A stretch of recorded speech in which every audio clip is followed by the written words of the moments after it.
And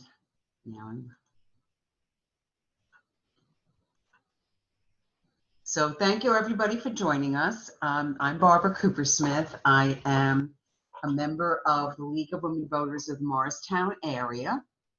And I thank Nancy and the Florham Park Library for inviting me to do this presentation. I know it's a kind of confusing election. It's not if you look at it with a clean slate. It's very easy, but most of us are looking at it without a clean slate. So I have a lot of details to explain what's going on. We will have questions at the end that you can ask if I don't cover something, and we can always follow up. So I'm going to tell you just a little bit about the League. So like I said, the League of Women Voters is a nonpartisan organization that encourages people to be informed participants in our democracy. Nonpartisan means that we do not support one candidate or a political party. We do take positions on voting rights, social justice issues, the environment, fiscal policy, and much more. So I'd love to have anybody join me that's interested in furthering democracy. And one of the ways we do this is by doing nonpartisan candidate forums and voter info tabling and presentations like this.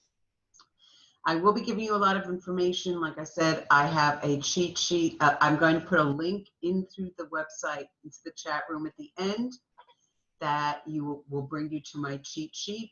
If you have any questions, please feel free to type into the chat the word question and then your question, although with only a few people, I probably can just answer it live for you. So I have to give a shout out to Megan, who is from the West Morris League.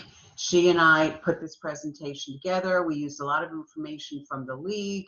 We used the Southern Monmouth County, and we did a lot of information from the elections offices. Just believe it or not, they don't always get it up right. It's not always easy to find, but they have good information. So the purposes of presentation is to educate voters on how to cast their ballots in the November 3rd, 2020 general election. We will cover who gets to vote by ballot, the deadlines, how to complete, and quite a few other points. So to dig into the depth of it. So, and how do I get started? A lot of different things we can do.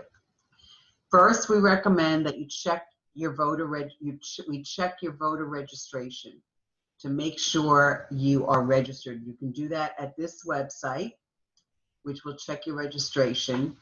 Or if you don't want to go online, you can call your Board of Elections office, or you can call the county clerk's office and check if you're registered or not. There's also, and we'll talk about this a little bit later, that you can also check the status of your voting and your ballot. I will tell you the one thing you cannot check online is your address. So I've been having some kids ask me, well, I don't remember if I put a vote by mail in for college last year and that's what they're going to send it to, or what address do they have? So that I would say call the county clerk's office wherever you live and they will tell you. And it's by county. So, okay. The beautiful thing now is that if you are not registered, you can go online to this link and you can register. You can do it with your driver's license or a non-driver identification card. That is the best way to do it, because then all the information from the driver, from the motor vehicle, goes over to the Election Bureau. And that signature goes over too. So I will talk about signatures, because people say, I registered 30 years ago, my signature probably doesn't look the same and I don't want them to discount it. So there's a couple of different things that will happen or you can do. You can register through a Social Security number, but if you do that, you will need to be in a place where you can either upload a signature or you can do it on a, like on an iPad or something and sign. Okay. Okay. What are we voting on for this general election? We're voting on president and vice president. I hope everybody knows that. We have a Senate seat for the U.S. Congress, and for the United States, we have Senate and House this year. We also have a freeholder. There are no county clerk or other county officials in Morris County. there are local elections, and you can go to the Morris County website to look that up and see exactly who is running, or you can go to our website, which is visit vote411.org. It should list every race and all the people that are running in those races. I believe Florham Park should be included in that. There's also 3 constitutional amendments, and people forget about how important these things are. The property tax deduction and exemption for peacetime veterans, legalizing marijuana. I say maybe that'll get the younger kids voting. And also whether or not to delay the state legislative redistricting process and use of new districts if the census data is received after February 15th. The League of Women Voters, which again is nonpartisan, will take a stand on those. They haven't done it yet. They will write up from their point of view what is, in a nonpartisan point of view, what is the best way to vote on these questions. And I really recommend, I like those. All right, the other thing we're doing is, let me just see, I think I missed a screen, sorry, nope, okay. Okay, who is getting a ballot, a mail-in ballot?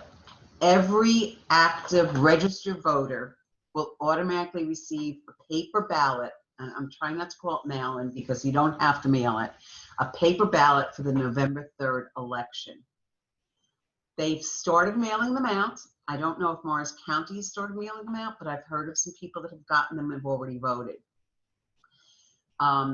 They have to be mailed by October 5th. So if you don't get it by October 5th, I would say make sure you call the county clerk's office. Some people ask, an inactive voter is someone whose previous election mail has been returned to the Board of Elections because it does not get forwarded. These voters will not automatically receive a vote by mail ballot. And if nothing has been delivered to them that has been accepted at the address for 4 years, then they are taken off the rolls. Because then it's figured they're not living there or whatever. The other way you can do it is if you do move, just call Board of Elections and tell them you've moved. Okay. Like I said, ballots are being mailed now. The last date to be mailed is October 5th. This is some information about the different counties. Ann Grossi is the one in Morris County, and I will have her information in my little cheat sheet that I call it. What will my mail-in ballot look like? So we're in Morris County, so it's going to look like this ballot here. You'll receive an envelope in the mail that might look like this. It's going to contain your ballot, an explanatory letter, and 2 more envelopes. What I recommend doing, the woman I did this with said, practice good citizenship. She's a librarian that I did this with. And just check that it's addressed to you, it has the right congressional district, it has your right address and all that, so that, there are mistakes. And if it's not for you, just, contact your county clerk, but she recommends you do. Okay, so how do I fill out my vote by mail ballot? This is the ballot. Make sure you use a blue or black pen, because once they open the ballots and look at them, they put them through a scanning machine like they do for the kids. And if it's not a blue or black pen, if it's like a pencil or a red pen, very likely the machine will not pick it up, and then your vote won't be counted. You will put it into an envelope you're going to seal and fill out this certificate here. And I will talk about that a little more. If you misplaced or incorrectly marked your ballot, you can request a replacement ballot. And like I said, if you haven't gotten it, call your county clerk. So this is what the certificate looks like. And I believe this is the way the one from Morris County looks like, but they are different. So you're going to put the address you're registered to vote, your signature, which must match the signature on file, or on your mail-in ballot application, which you probably didn't do this year because we are all getting it. And if someone else, any person providing assistance to complete your actual ballot, let's say you've got an elderly mother or father, or someone can't write well, you have to complete this information that you were an assister. All right. Next thing, why is it important? Because the certificate contains the voter's residency information, the voter's signature that is matched against the signature on file, and information if they receive assistance. Once the Board of Elections receives the inner envelope, so what happens, what they do is they get your mailing envelope, you know, the one that you mailed it in, postmarked. You don't have to worry about it. I mean, you don't have to pay postage.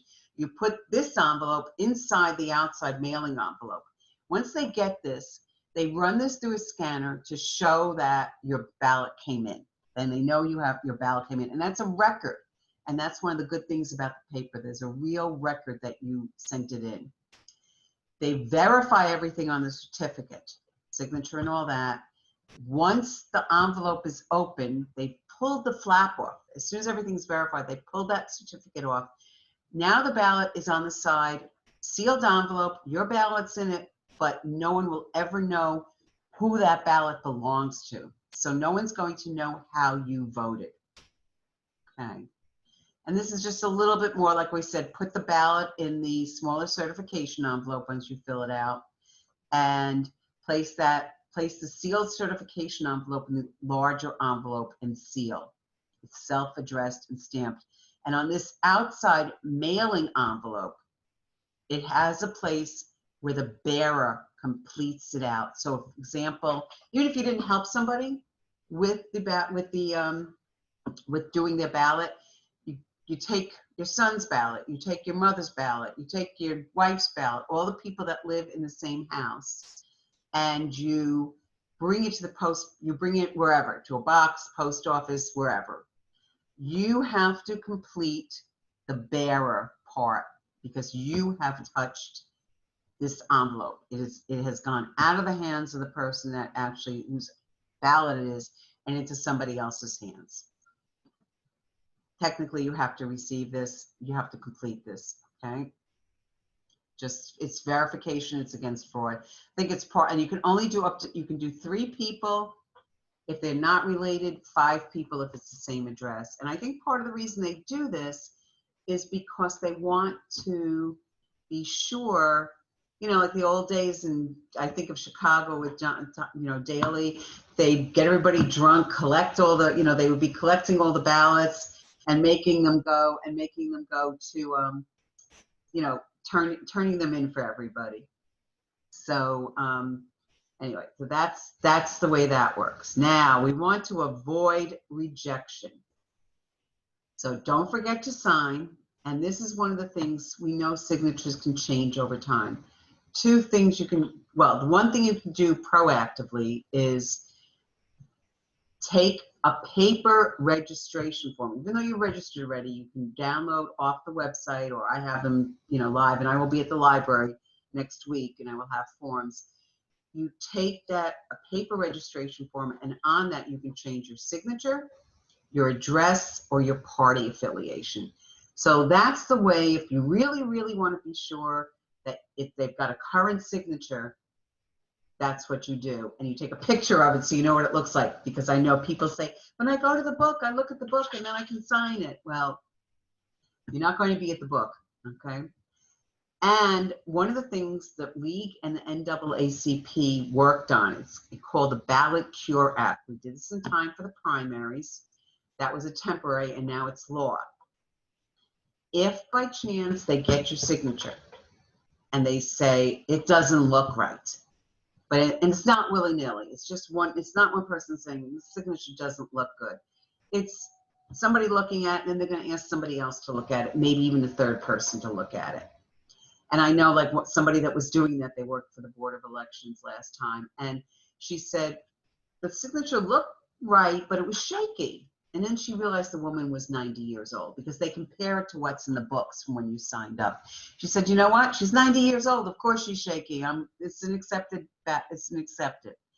If they think it doesn't match, within 72 hours, the Board of Elections has to notify you that it's not a match. And they will do whichever means they have. If they have an email, a phone number, mail they obviously have, they will try whatever means they have to get in touch with you. You then have up to 48 hours before the election is certified, which is not the date of the elections. I think it's 2 weeks later, to provide a fix or a cure to that signature. This used to be one of the biggest reasons that ballots were discounted. And I think, this is one of the great things that the League does. They fight for our rights so that we don't have that problem. Another reason, be on time. I think this is the biggest reason now that ballots were not accepted in the primary was it wasn't sent early enough. We're getting them early. The day you get it is your voting day. Do it, or wait for a forum if you're listening to a League of Women Voters forum, which you're doing in some of the towns, and then mail it. And you don't have to mail it. I'll tell you other ways to do it also. So no postmark is needed if the Board of Elections receives it in the mail by November 5th, okay? There's also, this is what I mentioned about the bearers. You can have 3 people you can bring the certificate and the ballot in for, or 5 if it's in the same household. And it also removes the requirement of having a postmark on the ballot if it's received within 48 hours. So let's say you mailed it on November 3rd, and for whatever reason, it didn't get postmarked, which sometimes happens when you don't ask them to postmark something at the post office. If it's received by Thursday of that week, they will still count it without a postmark. Okay, then we have from the primary, the top reasons ballots were rejected. They were received after the polls were closed. This is for the whole state. It's not terrible. I don't know the population of the state, but it's 9,600. It's not terrible, but we have to fight. Used to be that signature does not match. Okay, the signature doesn't match. That used to be the top reason. Now it's gone down to 4. Other, we believe, is because maybe you didn't seal the envelope. Maybe it was crushed, they couldn't read it, or it was damaged. We're not quite sure what the others are, but I will find that out. All right, how do I return my ballot now that we've filled it out? So there's a number of different ways to return your ballot. What I recommend doing, what's best and easiest, well, I have what I would do, but you do what's best for you. There are 3 to 4 different ways. I recommend doing a Dropbox. The ballot drop boxes, there are 15 in the state. There is one in Madison, right by the police station. 24-hour surveillance, 24-hour surveillance. It is, you can't get your hand in there and get out anything, okay? And it's watched because the police are there. They have the camera right in the, they have 24 hours in there. They're watching the cameras. It's emptied daily by 2 representatives from the Board of Elections, which could be Democrats, Republicans, Independents. So that's check that someone's not going to fool around with it. And even if they did, they don't know who's voting. They don't know if they can't see the inside. It doesn't say anywhere whether you're a Democrat or a Republican. Okay? And like I said about the bearer, drop boxes will be locked at 8 o'clock on election day. So make sure if you're doing the drop box on election day, you make sure that you get it there before 8. Bottom line, I say don't wait till election day. In the mail. All right. I've heard plus and minus for the mail. They want to support the post office, so we want to mail it. I somewhat agree with that. So if you get your ballot, let's say you get your ballot October 10th even. That's just about a month before the election. Fill it out, mail it back. And I will show you later on how you can track it to make sure they've gotten it. So if you see it's a week before the election and they haven't received it yet, you're going to get on the horn and get another ballot. Okay. Ballots might be started to be processed by October 24th. I believe it's been approved that they can start counting 10 days before the election. because they don't count vote by mail ballots till after till the day of the election and after, which delays the finalization of the results. They've gotten permission to start counting earlier. And this is another, I call it a Bubba Misa, or what, what's they call it, I can't think of the thing when it's the city and it's the myth. All ballots are counted. It is, I think many, many years ago, it used to be that if you did an absentee ballot or provisional ballot, that they didn't count them unless they needed to, like it would determine a race. Every single ballot is counted now. And in the mail, it's safe, easy, and cost effective. You can, for the first time ever, bring your ballot into a polling location on election day. You sign the book, you hand it to the poll worker. What you cannot do is go to a machine. You have to fill out what's called a provisional ballot if you don't bring the ballot you got in the mail. And the reason for this is they have to have a way of verifying that you haven't already sent in your ballot that you received in the mail. So, so I recommend, if you have to go to a poll place because you just like going and you like signing that book, bring the ballot you got in the mail. And the reason they're not having machines, two reasons that I know of. They can't clean all the machines.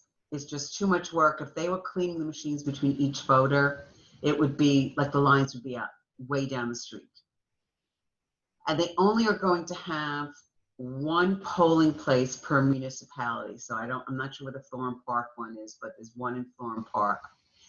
And the reason for not having multiple ones, they can't get enough workers. Unfortunately, a lot of the poll workers are people that they're older, they're compromised. They don't want to sit inside for 12 hours, 14 hours. It's a long day. It's a long shift. Barbara, I can chime in with the polling location for. Thank you, please. For the polling location for Florham Park is the rec center, Okay, right great. in the municipal complex. All right. I strongly discourage people from going to the polling location because I think you're putting yourself at risk. You're going to be waiting in line. You're inside if you have to wait inside. There's so many other ways to do it. Okay.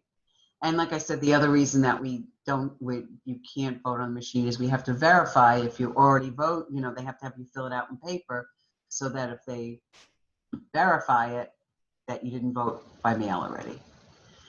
All right, so this is just some information about the polling places. They're probably going to have longer lines. You're going to have to use a provisional ballot if you don't bring your ballot. The provisional ballots, the earliest they will be counted is November 11th because you have to wait till every other ballot is counted so they can make sure you haven't already voted. And if you do bring your ballot to the polling place on election day, they will not be counting those November 3rd. They're going to be counting them the next day because they're not turned into the Board of Elections till 8, 9 o'clock at night. So they do them the next day. You can, if you do have a disability, they will have one machine per polling place that's ADA accessible if you have a disability and need a machine and for whatever reason can't fill out a paper. Okay, online, this is what I was talking about. New Jersey Voter Public Access. This is the link. You can sign up for an account here. And once you sign up for an account, you can go in and I think it has in person, it has vote by mail ballot. It's got all kinds of tabs there. And you can go there and you can see whether or not your ballot has been received. They scan it as soon as it comes into the office. So therefore, you will see real time. Like I know I mailed mine for the primary, I think it was Wednesday night, in the outside box at the post office. They had scanned it on Friday afternoon. You put it in the box, the dropbox, you can see it right away. You bring it to the polling place, the earliest you'll see it will be the next day. What they will do also is they will show after the election, I believe after it's certified, after all ballots have been counted and certified, they will show if your ballot was accepted. If they didn't accept it, then I believe they will tell you why, so you know for future. But hopefully, like you saw, most of the reasons they weren't accepted was a date where they got in too late. So you're not going to let that happen, and you'll get it in on time. And you can create your Access Online account. The easiest way is if you have your voter ID, and you will have the voter ID on your ballot. If not, the driver's license number, if that's how you signed up. Most people do not sign up with their social security numbers. So if they don't have it in the system, you won't be able to find it. And you can always call your local election officials if you're having trouble signing in. And from what I understand, I did it during the primary. I had trouble. I was just with some people that work for the state elections, and they said they've really, really improved it. It's much easier to do than it used to be, which they needed to do. So I'm glad to see they responded to that. Okay, important things to remember. Highest reason for ballot rejection, sending them in after the polls close. Be proactive, sign up for an account so you can track your ballot and make sure they received it. The trend for vote by mail tampering is extremely, extremely low. I think, this is personal opinion, it's easier for someone to probably get in and hack the machines or a machine malfunction than it is that your vote won't be counted in paper, partly because you have a trail and you can see. So, in a lot of states, this is the only way you can vote. You can only vote by mail. You have no choice. So I think it's just, we have to wrap our heads around that. And we have to not listen, to the news and, false things. Okay, important dates for the general election. October 5th, deadlines for the ballots to be mailed. 13th, that's the voter registration deadline if anybody is a new voter. It's also the deadline if you're sending in a form to change your signature or anything like that, the signature, the party, or address. Why do I have October 23rd deadline to apply for a vote by mail ballot? Because if you are an inactive voter, that is how you will reactivate your account. This year, no one else has to do it unless they want to do it for future years. But you don't have to. For this election, the only people that have to worry about this date are ones that want to reactivate their account. And then the most important date, November 3rd, election day. But again, you're going to make the day you mail it or put it in the mailbox, you finish your ballot, your voting day. So just a little note about us. You can do vote411.org and find out what's on your ballot and more. It lists all the candidates in your town. And I recommend you do that. It's one of the services of the league. And the other thing is, don't forget to complete your census. Make sure you're counted. And a lot of people, I'm sure, have already completed their census. And I think that you really, what I tell people about voting, about the census, great you're doing it. Talk to 5 of your friends, 10 of your friends, 15 of your friends. Say, have you done it? You need to do it. This is how we get money from the state and the federal government. You're not getting the full return on your tax money you put in if you don't do this. So to kind of finalize, I want you to remember that the League's mission is to further democracy. Like I said, a great example is the lawsuit that we had to get the ballots cured. Why don't you try us out? Attend an event virtually and see. We're right in the Morristown area, so perfect place for Florham Park people to come.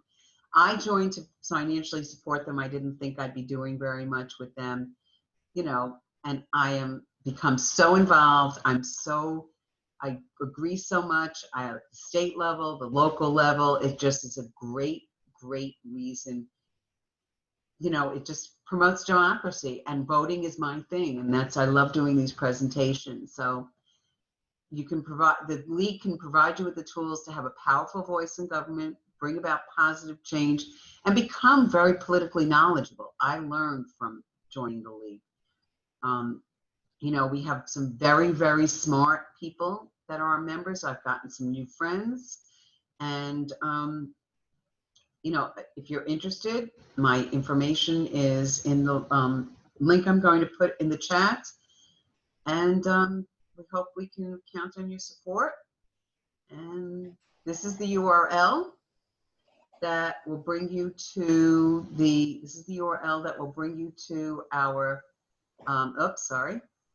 that will bring you to the chat, the document. And I'm going to leave this up and see if I can still, because I can't copy it for some reason. Let me see if I can. Maybe if you could copy it, Nancy, and put it in the chat. There are some questions that I actually. That's what I'm going to right now. I'm able to do it. I didn't think I could do it, but I am. So, come on. Open up chat. Okay. If the bearer section is incomplete, will the ballot still be counted? Yes, you only need to complete the bearer section if you're the bearer bringing it for somebody else. Like when I sent mine in, I did it myself, so I didn't need to complete that. Okay, is the Board of Elections legally required to notify a voter if their ballot is being rejected? Are we safe to assume no news is good news? Okay. They are legally required to notify you if your signature doesn't match. They do not have to notify you for other reasons. You can find it out afterwards, and they will tell you the reason, but they don't have to tell. And that signature thing, that's new too. That was not used to be. Signature didn't match, put it in a pile, the vote didn't count. So that's relatively new. So I'm going to open this up. I mean, since we had some questions in the chat, is there anybody that has some questions? You can just, say them or unmute yourself and say the questions. Can you tell us more about how to track your ballot? Okay, there's a link here. On this page, this will bring you to. Let me go back to the slide that had that.